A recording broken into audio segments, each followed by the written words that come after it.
Hello and welcome to Silverstone for a bit of a video blog about AMG. I'm here for the 50th anniversary track day being held by Mercedes UK, celebrating some of the fantastic cars AMG has built over the years, and it starts here with the Red Pig.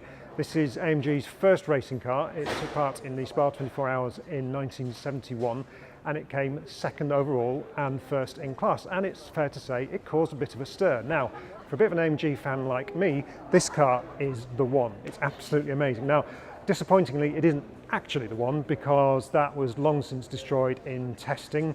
This is a replica built a few years ago to kind of celebrate another AMG anniversary, but it's close enough. It's as close as I will ever get, and I am going to drive it around Silverstone. I am really excited about that, I've got to say. For somebody who has loved AMGs for a long, long time, to get a chance to drive something like this, the car that embodies the very qualities of the brand that we all love, real thrill.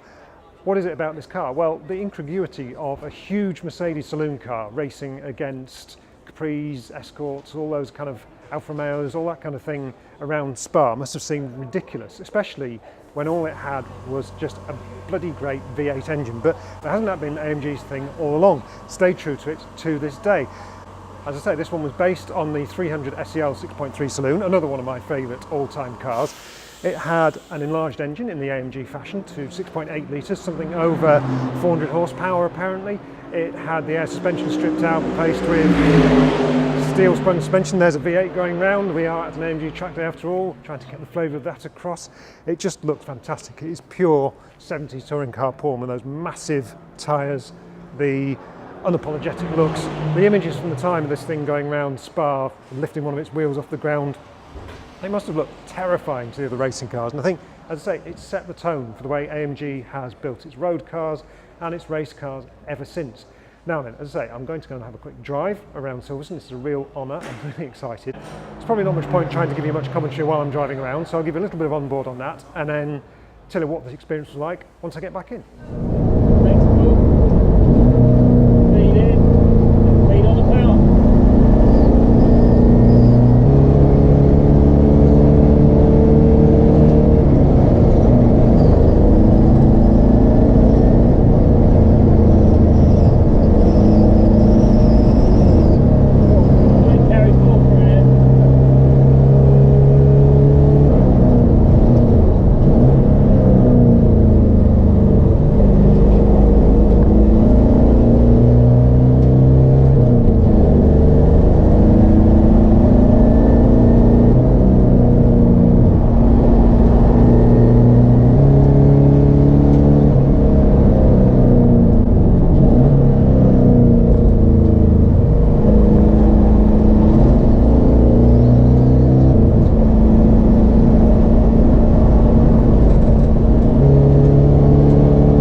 So there we go, that was a few laps of Silverstone in Mercedes Red Pig replica. As I say, it's not the original, but who cares? To drive a car that even looks like the original, has even a taste of it, is just a massive, massive thrill, especially, as I say, for a bit of an AMG geek like me.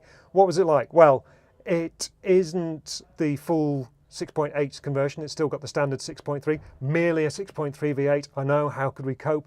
But it has, look, a manual gearbox, which is rather rare in an AMG, very nice too.